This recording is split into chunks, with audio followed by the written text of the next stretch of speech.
Right, now, Dragons, you've got 5 minutes to confer, and do it. You can do it thinking aloud. We want to know what your thought processes are. And you've got 5 minutes to give us your answer. We've got to prepare it. We've only got 3. So let's say the first one. Need a microphone.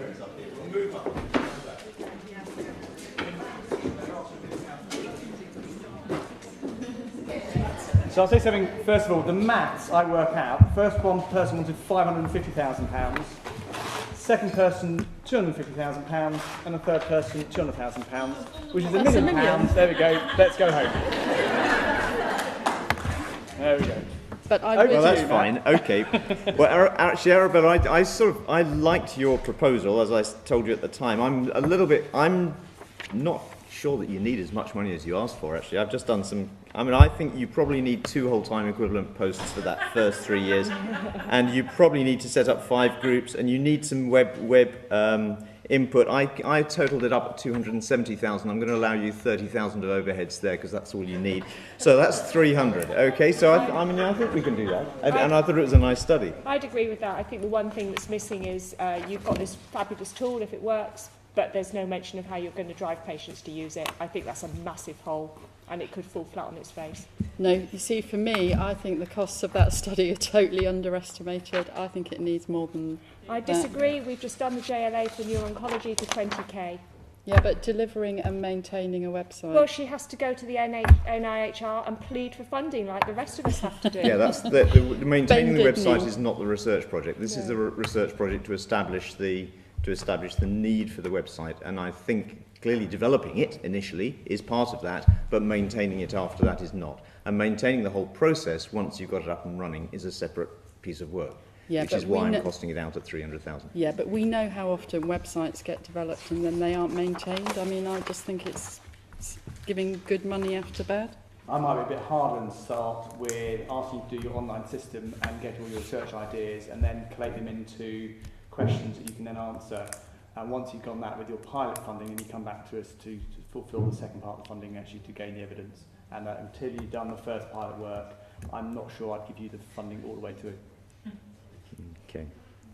Can we talk to Leslie and Teresa again?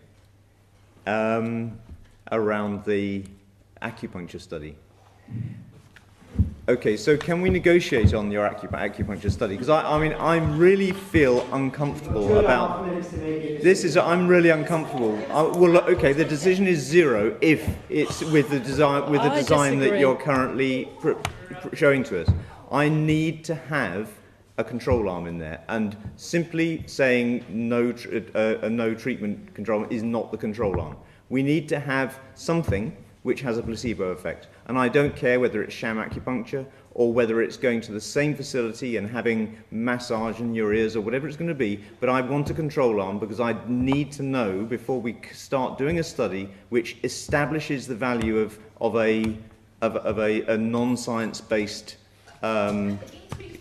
unproven treatment, and therefore making it an NHS, requirement. I need to see that. I would not want to see this study go ahead as you've designed it at the moment. We could redesign it if you fund us with more money.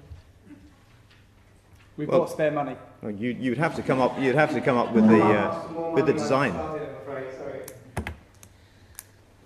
I would tend to agree with that, and also I'd be ambitious and think immediately your second trial you should be designing now, doing it for men with hormonal therapy. Start designing that now and then come back to me in a year's time, and you can fight with Arabella about the spare money that I say, and hope I've got a lot of interest in the next year. I'm going to have to ask you to make your final decisions now. What do you think? Are you going to agree? I think we'll all agree with whatever Matt says. Come on. What are you going to? What are you going to say? I agree with Matt. I think you're more likely to get accrual rates if it goes beyond a feasibility study, because that's going to be difficult to sell to patients. They're going to want to see an outcome in terms of treatment effect. So, we've got to divvy up the cash, yes? So, do you want to sum up your decision then? Who wants to do that? Joe, No. you sum up. We're leaving that to you, Matt. Why? No, well, okay, we're going to. I think we should allocate money to Leslie, and so I couldn't catch Leslie's partner in crime. Teresa. Leslie and Teresa. I think we're going to upgrade it from 250 to 350 to make you do 3-arm trial. Yeah. I'd say without any problem at all. Perfect. I'm happy with that. Personally, if it was me, I'd then put £150,000 into piloting. That may be too much money for the online system, but the pilot, for Arabella, is that too much for the pilot? Oh no, it's £100,000 for the pilot and £50,000 for Leslie to do your working out your idea in a little bit more detail in your pilot work, and then I'll leave £500,000 in the bank to gain interest, so you can come back to me in a year's time with your pilot work done. So, Leslie, I'll give you the rest as long as I can do it. Okay, I think there's going to be some bartering going on afterwards. So, Dragons, thank you very much. Presenters, thank you very much indeed.